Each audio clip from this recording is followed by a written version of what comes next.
Bonjour mes amis, hi guys. In a previous video I had briefly discussed the use of watchwinders as some viewers were curious about my opinion. I felt like there is a time and a place to use them for certain automatic watches, but that it would be a mistake to put all your watches in a winder as it will dramatically reduce the service intervals and increase your costs. Personally, I quite enjoy winding my watches and setting the time and date, but it's true that complicated watches, mainly calendar ones, especially those featuring a moon phase function, can be incredibly tedious to reset. Not to mention the risk of damaging the case while trying to access the tiny side pushers. So I do see the value of keeping such complicated pieces in the winder, at least when they are part of your current rotation.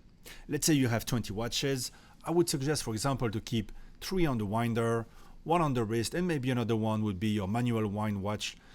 That way you give part of your collection a rest, at the same time you have a choice ready in the morning. A winder is also very useful if, like me, you have a wife who doesn't wear her watch continuously and asks you to reset it every few days.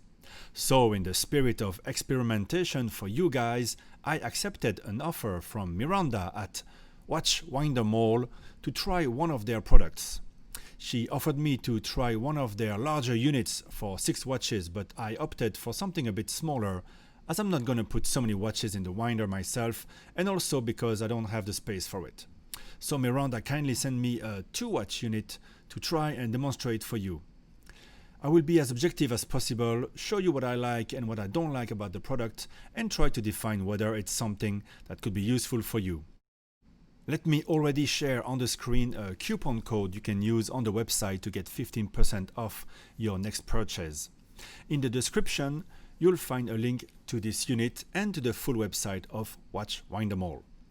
Firstly, as you can see on the pictures, the unit came very well packaged. Nothing is missing. You have the required cables on hand, and this particular model comes with 2 sets of memory foam cushions, 2 large and 2 small ones. There are other types of cushions available with other models. In the manual, everything is explained in sufficient details.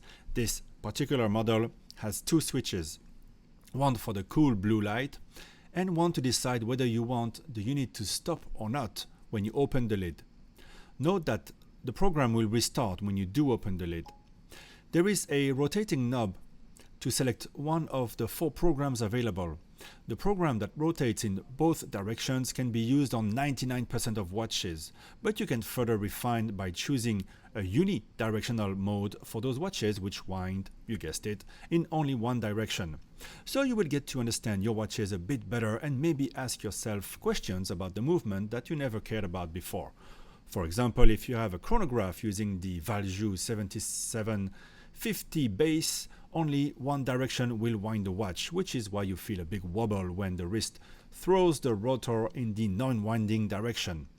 Many of us worry that our watch isn't wound enough and might lose chronometric performance. This is why I will test the unit with a watch that has a power reserve indicator as well. Typically, watches will keep better time in the upper band of the power reserve. First thing I notice is that the unit is very quiet. It's quite entertaining to watch it spin, however, it also feels weird to have your prized possession spin endlessly. At least the watch is doing something, rather than just sit in a box. Speaking of which, there are models on the website with spaces to store watches that you don't want to have on the winder, which is great to organize your collection rotations. The cushions here suit my wrist size easily when the watch is mounted on the shorter side. With some pressure, they should fit a woman's bracelet as well. These are supposed to retain shape, so should conform after a while to the user's wrist size, no matter which watch you want to put inside. There's no lag when starting off the programs and when switching between them. I can't attest to the long-term durability of the product, of course. I would expect the motor to be serviceable and exchangeable, but given the price of the product, it might end up costing more than buying a whole new winder after the first year of warranty. The outside finishing is clean, but inside there is room to improve the finishing details, mainly on the glued sides that leave some gaps, which looks out of place for a tool where you will place luxury watches. Now the testing itself, I've chosen the best 2 candidates to test this unit. First, a full calendar watch by Zenith. This Chronomaster has stunning classic looks, but resetting the calendar is quite tedious. The watch doesn't hack, the crown is a bit tough to turn, you can't quick set the month, the side dimples can get stuck when you set the day and the moon phase. Setting the moon phase itself does require you to calculate how many days passed since the last full moon or the new moon, which is not easy and not something you want to do often. So we found our ideal candidate for the winder. Next, I want a watch with a power reserve, and this Zeppelin will do the trick. Inside is a very affordable Miyota caliber. On top of this, the crown is absolutely awful, incredibly hard to wind, totally rubbery, and it has no click on the first position, making setting the date very unnerving. The gearing of the minute hand is also very long, so it takes a while if you need to circle the dial to reset the time. And finally, and very crucial for our experiment, the rotor only winds clockwise and spins without any resistance counterclockwise. Or maybe it's the opposite. If you look at the watch from the other side, we'll have to experiment a little bit maybe. I'm sure I'll get it wrong. But here lies an interesting dilemma regarding the program to use if I couple these watches in the winder. The Zenith winds both ways while the Zeppelin doesn't. The program that goes both ways should in principle wind both, but maybe not enough for the Zep. So let's find out. I'll wind it halfway and we'll see tomorrow how the power reserve has been affected. So here is what I observe. I mainly use program 1 and program 4. Program 2 is just the opposite of program 1. And program 3 is a mix of 1 and 2, never really stopping. So program 1, which wound the Zeppelin fully overnight and just kept going winding at the top of the range in the morning, is a program you would use to fully wind the watch, but would want to stop manually. The Zenith stayed wound, but without any reserve indication, I can't give more details than that. Program 4, which turns both clock and anti-clockwise for 3 hours, then stops for 9, keeps the Zenith wound, but also winds the Zeppelin sufficiently really quickly, say within 2 hours. It won't turn on and on for nothing, so it is indeed quite a good program to keep different types of watches ready to be used in the morning. However, the unit starts going as you close the lid, which means the watch will be wound by midnight as you start sleeping, and in the morning it will be lower on its power reserve as the motors would have stood idle for a few hours already. It's not dramatic, but it's a bit counterintuitive.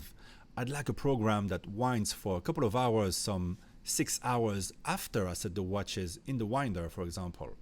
It is not crucial, but it makes you wonder what the ideal program could be to suit your nighttime and morning routine. In conclusion, this winder gets the job done and from the outside looks clean and elegant. I would just recommend the manufacturer to put some effort on the inside finishing details. I mostly appreciate how silent the motors are, at least for now, which is important as many people will keep this product in the bedroom. On the operational side of things, one can really experiment with a couple of programs to fine-tune how best to keep the watch wound sufficiently without keeping it fully wound all the time for nothing. Program 4 is more hands-off, while the first 3 programs will probably require you to switch off the unit for a day, then putting it back on to save energy and not wind the watch at the top of its power range uselessly, unless that's what you want to keep it at its optimal chronometric status. It's obviously hard to tell what's going on if the watch doesn't have a power reserve indicator, which goes back to my reason for not using a winder. When I wind a watch manually every couple of days, I have a good idea how long it'll go, whether it's a manual or automatic watch.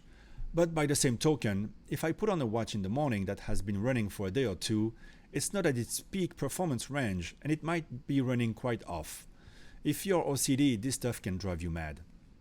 So let me know what you think about winders in general and this one in particular. It's my first experience actually handling a winder, and for a watch-obsessed person like me, but also for someone who doesn't want to have to reset his 1 or 2 watches, it's a fun and very useful tool. Again, here is a coupon on the screen you can use to get 15% off on the website from your next purchase at WatchWinder Mall. thanks again to those guys for sending me a unit to test. And don't forget, in the description, you can find the links to the website. Thank you for watching, guys. Bye-bye.